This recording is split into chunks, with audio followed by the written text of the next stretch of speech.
Hello po mga kababayan, kamusta po kayong lahat? And once again, welcome back to another episode of Simply Talk is Blood. Pag-usapan natin mga kababayan, ito pa rin si Butangerang Pusit or si Bilasang Pusit. Shiminet.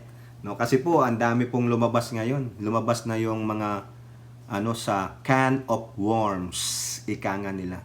Yung baho, yung katangahan, ka-inefficient mismanagement ng sinasabi niyong napakagaling na Sara Duterte Shiminet.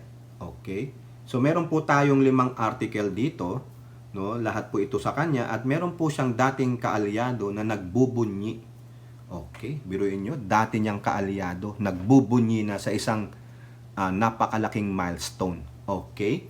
Pero bago po tayo magpatuloy, tayo po ay magbibigay pugay at pasalamat sa lahat ng ating channel members, followers, subscribers, nagla-like at nagsishare ng ating mga videos, sa mga nagbi-video replay, sa mga nagsishare ng kanilang blessings, at ganun din po sa mga nakakasama natin sa ating video premiere at live stream. Paalala lang ulit, kung meron man tayong video premiere, no, yan po ay 2 sa loob ng isang araw. Video premiere, yung iba naman uploads lang. No? Pero yung video premiere as much possible between the hours of 7 a.m. and 12 p.m. Philippine Standard Time. Ang ating live stream is between the hours of 8 to 9 p.m. Philippine Standard Time. So just check your yung oras ninyo kung anong oras mag-pop up yung notification. Okay? So hindi ko na po kayo maisa-isa lahat, no? Shout out po lahat sa inyo and God bless, no? Naway patuloy tayong manalig at manalangin sa ating poong may kapal. Shout out to OFWs, sa mga ating men and women in uniform. Okay, eto po, unahin natin ito. Naku, naglabasan na po, no? Puro karamihan dito, Inquirer sa Manila Bulletin, di ba? Hindi tayo mag-fake news sa inyo. Okay?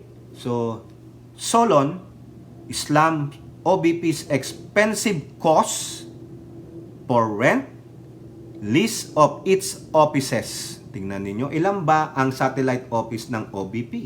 Di ba? The current office of the Vice President is spent 53 million of its total budget in 2023. Bakit puro 2023? Ayan pa lang po kasi yung natapos na audit ng COA. Yung 2024, hindi pa po tapos yan. Baka within this September tapos na yan. Pero pag may nakitang disallowance yan o mga misappropriation of funds sa kanyang OBP and DepEd, kasi siya pa rin ang DepEd nung itong 2024 bago siya nag-quit ng June di ba? So buong taon niyan kanya yan. Okay, so malalaman natin yan. Pero so far 2023 pa lang yung natapos yatang i-audit. To pay the rent or lease, yung upa, renta of its satellite and extension offices for the whole year, which is much higher compared to its annual rental rate during the time of Mama Leni. Okay? Citing a report from the COA, Zambales 2nd District, Representative Doris Maniquis, ngayon ko lang ito narinig, 2nd District ng Zambales, si Representative Maniquis. Kamusta naman po ang West Philippines dyan, Representative Maniquis? Along with other lawmakers, could not help but question the large sum used for the rental or lease of 10, tama tayo, satellite offices and 2 extension office under the OBP. 10 plus 2. Nako. Ay. Itong sa OBP, lumalabas po na 53 million ang lease niya per annum na kung tutusin po parang duplication lang ng line agencies natin. May guidelines po ba tayo para dito? For leasing of property, sabi ni Maniquez. Okay, ang grabe naman ito. Renta ng almost 12 offices, 53 million. Mamaya may mapapansin pa kayo, ano pa yung pinagkakagastusan ninyo, popondohan ninyo para lang sa kanyang kapritsyo. Okay? It was one rider party list Representative Gutierrez who earlier disclosed the amount. He also revealed that OBP spent 29 million for the same purpose in 2022 based on audit report. Bakit lumaki? Bakit dumagdag pa ng 24 million? Di ba? Doon po sa list ng mga properties na 53 million ay lumalabas po yon 4.4 million per month. Grabe naman. Gaano kalaking office yan? 4.4 million pesos per month ang renta? Ano yon, isang building? Grabe naman yan. Hoy, kaya naman pala, milyong-pilyong piso ang nilulustay. Upon hearing this, Quezon City 3rd District Representative Pumaren could not help but share the monthly rental rate of the OBP under Robredo as a term of reference. Maka-Robredo itong si Pumaren. With regards to BP Leni, her lease contract, I was the one who drafted the contract and her monthly rental is 308,700 plus 12%, so that roughly about bakit may 12%? About 345,744 and that's 51 square meters property. Bakit pa kasi kayo? Ito ba, may satellite offices ba si Leni? Yan. Ang tanong natin kay Pumaren. As quick math also showed that the amount translate to 4.1 million pesos rental rate per year, which is slightly lower than the monthly rate of 4.4 million paid by the current OBP last year. You'll see how cheap the rental she gets. That's the only one that was in Quezon City so far for the information. It's a term of reference. Ikaw naman, Pumaren, inflation. Baka naman nagtaas na ng renta. Ikaw naman, no? Answering Maniquez, a COA representative said lawmakers should refer to the OBP concerning questions related to the establishment of satellite and extension offices nationwide. In the same hearing, Sara Duterte did not show up and send explanation. Ayan. No officials from her office. Wala rin, di ba? Tapos nang hihingi ng 2.037 billion. Pero yun, 4.4 million pesos ang monthly rental. Ilan silang satellite offices? Baka iba-iba rin ang renta niyan, depende sa lugar at laki ng property. 4.4 million o kaya pala tayo naghihirap eh. Biruin mo yung 53 million a year ang gagastusin mo sa mga satellite offices at 2 opisina pa. Kaya naghihirap at nagugutom ang Pilipino kasi nakaitamilmil ang pera. Di ba? Tama, mali. Sige nga. Sige, i-dispute ninyo. Tapos sisigaw siya ng ang totoong problema ng bansa ay ang kagutuman at paghihirap, ang patuloy na pagtaas ng presyo ng bilihin. Ikaw pala ang problema eh. Yung pagtaas ng bilihin, natural po yan kahit saang parte ng mundo. Anumang bansa, nagtaas po lahat ng bilihin. Ang madali lang bumaba ngayon ay pante. Ewan ko lang kung gano'n na rin kabilis bumaba ang pante. Di ba? Inquirer. Ito pa, talagang tatamaan talaga siya. Nakita lahat. Di ba yung isa, rental rate ng kanyang mga satellite offices, 53 million. Eto naman. OBP, hit for using only 0% of its magnegosyo taday funds. 0.4? What? Makabayang black lawmakers believe the OBP should not be allowed to request funding for programs that have not been effective, as it was revealed that only 0.4% of the magnegosyo taday budget was utilized. Magkano ang budget nito? Sabi dito, ito daw magnegosyo taday, an OBP program which supposedly aims to free individuals, group and sectors from poverty. Sabi ko sa inyo, nasa kanyang problema eh. Tapos sisigaw siya ng kagutuman at kahirapan. Yung programa niya, hindi niya alam i-utilize 100%. Grabe, saan napunta ang pondo? By integrating them into the mainstream economy. According to the COA representative, the OBP only spent 600,000 of the 1.5 million pesos allocated for this program. Nasaan yung iba? Nasaan yung 450,000? I have a question for the magnegosyo taday. For the magnegosyo taday, what is the allotted budget for this program? Sabi ni Brosas. For the magnegosyo taday, program of the OBP allotted 150 million pala, sorry. Tama ba? 150 million? Hindi, sabi 150 million eh. Inallocate ng OBP 150 million. Based on the COA report, out of 150 million, mali itong sinulat dito. Hindi 1.5 million yan, hoy, inquirer. It's 150 million. Kinokorek na natin yon. or 0.40% were utilized as of December 31. Nasaan yung ibang pera? Kung 600,000 lang ang nagastos out of 150 million, wala. Uy, 150 million yan ha? Nasaan yung iba? 600,000 lang oh. Wala pang 1 million? Oh, di ba? So nasaan?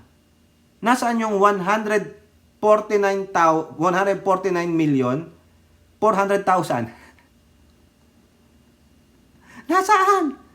Di ba? Wala oh. 0.40%. Di ba? Sus mio.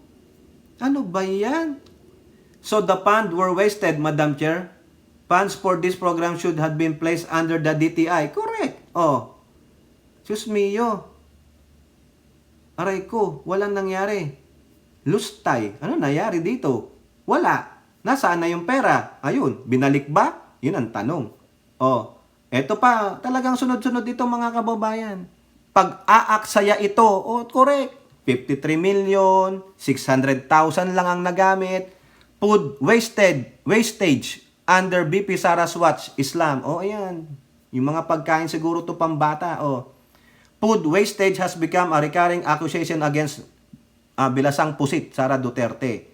During the House Committee on Appropriation hearing of the OBP budget for 2025, visibly annoyed ako Bicol Party List Saldico exposed to the panel how the lady official wasted government resources. This was in connection with the previous OBP hearing last August 27. Simpleng tao lang daw siya, pero mahigit 400 ang bodyguards. Sabi ko sa inyo kanina, 53 million yung para sa 10 satellite offices and 2 offices, 12 every year. Sabi ni Gadon, sa mahigit na 400 na bodyguards ang ginagastos ng ating gobyerno, 250,000 pesos. So, in a year, sa dalawa na yon, 303 million pesos. Ito, simpleng tao ba? Pero 400 ang bodyguards mo? Siya lang po ang kaisa-isang BP sa kaysaysayan ng Pilipinas na may ganong kadaming security. May sarili pang BPSG. Kaya nga, never happened in the history of the Philippines. Correct. Humihiling pa ng pagkain para sa 100 gwardiya na dala-dala niya at hindi namang kinakain. Hindi po ba't pang-iinsulto at pag-aaksaya ito ng resources ng gobyerno? Correct. Diba? Grabe oh. 400. Ibig sabihin, 100 sa kanya, tig 100 yung dalawa niyang anak at 100 sa asawa niya. Antindi mga kababayan, ganon. Ganon siya kalustay pero simpleng tao lang siya ha. Kaya nagalit na si Ko eh. Ha? Nagalit siya. Talagang pinangalandakan niya na. 'Di ba? Biruin niyo 'yan. Ito pa sabi ng dalawang young guns ha, si Kong Hoon at Ortega. To task for serving spoiled milk and moldy bread. O ayan. 'Di ba lahat puro paglulustay ang ginawa ni Duterte. Biruin niyo 'yan, ang tindi. Yun na lang 400 bodyguards, tagwa 100 sila ng pamilya niya. Binabayaran nyo ng 250 million. O divide nyo yung 400 sa 250 million. Magkano yan? Grabe oh. Kaya pala lubog sa utang ang bansang Pilipinas. Pero si Sara Duterte sumisigaw ng kagutuman at paghihirap. Putang ina, tingnan mo nga naman ang kagastusan mo. 400 bodyguards for 250 million. Bawasan nyo yan. Gawin nyo lang 40. Tagsa 10 lang silang mag-anak. No? O, ito pa, ngayon, mukhang asar na talaga sa kanya ang mga mambabas. Deliberate po yan. Oo. Sinasadya niya po yan. Para lalo kayong maanoy sa kanya. Yan po ang laro ng mga Duterte. Iti-trigger po kayo. No? Tapos babanatan kayo ng mga yan. O. Diba? Inquirer. Solons. Mall cutting OBP budget to allocate it to social services. Ayan. Several lawmakers including House of Representatives Committee on Appropriation, Chairman ako Bicol Party List Elizalde are considering cutting down the office of the Vice President proposed funding and transferring it instead to social services. Ay, ilagay nyo sa West Philippine Sea. Ko and other members of the committee raised this possibility on Tuesday after Duterte skipped the deliberation. During his turn to interpolate the OBP budget, Ko as members of the panel if they will still give Duterte's office of the 2.037 billion budget for 2025 if the BP cannot answer questions from lawmakers. Ayaw niya kasing magpaliwanag kung bakit sa gitna ng lahat ng kapalpakan at katiwalaang ito ay dapat siyang pagkatiwalaan ng 2 billion sa 2025. Ngayon, bibigyan pa ba natin siya ng 2 billion na ipanggagastos daw sa mahihirap? Ibigay po natin ito sa tamang ahensya. Huwag po nating hahayaan na waldasin na naman ang kahit pisong sentimo na dapat nating bantayan. Correct. Makabayan lawmakers like Gabriela Partilis Brosas and Manuel also said the OBP budget should be reallocated to other agencies that need it more. Yan. Ano nga ba yun? Di yung ating armed forces, akala mo naman, Manuel, aayunan kita sa SUCs mo, no? Yung state universities and colleges, kailangan daw ponduhan ulit. Hindi, hanggat hindi sila nalilinis, nakikleansing sa kanilang mga makakaliwang yung pag-akyat sa bundok, hindi pwede yun, no? Wag ganon. Ito po ito yung isa sa mga hinihingi nila, sabi ni Brosas. Her absence speaks volumes about her unwillingness to confront the people regarding the questionable transaction in her past budgets.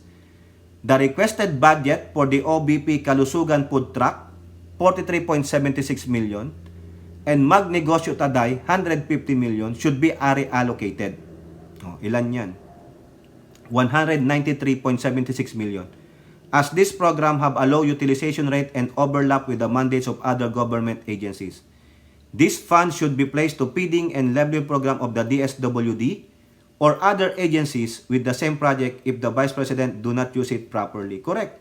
Si Manuel, ini-echo yung suggestion ni Brosas. It seems that the office is not serious ensuring that the services are provided because they do not answer questions when they are present, and now they fail to attend the hearing. So it is up to people to judge if the OBP is trustworthy enough to continue these services. If I am to propose, what are we advocating for this to remove the funding for the OBP Socioeconomic Program delivery? It is may be better for the people to go directly to other government agencies for services. Correct, kasi redundant lang Itong maganda, yung sponsor niya, pagdating niyan sa plenary, Lanao del Sur 4th District Representative Sia Alonto Adjong, who is set to sponsor the OBP's proposed budget during plenary discussion, also opened the possibility for a slash in the office allocation. Yung mismong sponsor niya na, pagdating sa plenary, nag-open up na bawasan yung pondo niya. Biri mo, sarili mong sponsor recommending na bawasan ang budget mo, nakakahiya po yun. Sa bagay, sinabi naman niya, I defer sa House. Pero taktika po niya yan. Para pag hindi po siya binigay yung gusto niya, paawa effect, wala po akong maitutulong sa inyo, doon po kayo manghingi sa House of Representatives. Ganyan ang banat niyan. Wala po akong maitutulong, punta po kayo doon sa inyong mga representante, sila po ang may pera, kinuha po nila ang pera sa akin. Ganun po ang parinig niyan. Tingpustahan tayo. Pag may hihingi ng tulong sa akin, kinuha po nila ang budget sa akin, di po ako binigyan. Doon po kayo pumunta sa inyong mga representante. Di ba? Sabi ni Adjong, that's one of the recommendation, but it is just merely a recommendation. Unless it is acted upon by the majority. I mean members of the House. So the final determination really is once the plenary approves the budget. But remember, there's still the BICAM. Pwedeng brasuhin ng mga kakampi niya sa Senado. Pero babantayan niya ni Ko. Si Ko ang nandun. Diba? Tama lang yan. Bawasan nyo yan. Operating cost na lang. Tama na yun. Ito, yung last article natin. Ito Ito naman, hindi sa mga budget ni Tamil Mail, kundi tungkol sa pagkakahuli kay Kibuloc. Isang dating kaalyado ni Tamil Mail ang nagbubunyi sa pagka-aresto ni Kibuloc. Manila Bulletin. BP Sara's ex-ally in-house louds arrest of Kibuloy. Natutuwa pa po siya. Dating kaalyado yan kasi alam ko ginago to ni Duterte noon Davao de Oro 1st District Representative Maria Carmen Maricar Zamora once a staunch ally of Vice President Sara Duterte, expressed gratitude to authorities for the arrest of embattled religious leader Kibuloy. The long arm of the law finally caught up with him, sabi ni Zamora. At least now he can defend himself from all the charges hurled against him. Oh. Zamora is a former member of the Hugpong ng Pagbabago, the regional party headed by Duterte. Tuwang-tuwa po si Zamora, nakabawi na siya. Oh. Ito pa ang sabi niya ha. This detail is contradictory to Vice President Duterte's statement that Kibuloy was already left. Kumbaga kasi sabi ni Tamil Mil, nasa heaven na daw po si Kibuloy. Anong sabi ni Zamora? Men of cloth like Pastor Kibuloy should be leading by example. As far as I am concerned, his consistent refusal to respect authorities is one question his followers should doubt because it's just defies logic. Ito pa, that Davao de Oro Solon noted that if Kibuloy was telling the truth of his supposed innocence from the charges filed against him, he should not be afraid of anybody because it simply means God is in your side. It's that simple. Tama naman si Zamora. Buti nga sa inyo. Yan po mga kababayan ha. Kahit papano merong ex-ally ni Duterte, pinatatyudahan siya. Isama natin to mga kababayan. Yung sinasabi ko sa previous vlog ko. Yung commonality ng tatlong bugok. Ha? Kasi 'di ba, doon sa budget hearing ni Tamil Mil kahapon, meron din palang tatlong bugok na nagboto sa kanya na i-terminate na. Ayan po courtesy of Impact Leadership. House Committee on Appropriations members who voted in favor of terminating the OBB budget. Tingnan niyo sila. Si Bautista ng Davao Occidental, Lone District, si Marcoleta ng Sagip Duterte Party List, at si Ungab ng Davao City 3rd District. Talagang may berna. May tatlong haring nagsipanaw.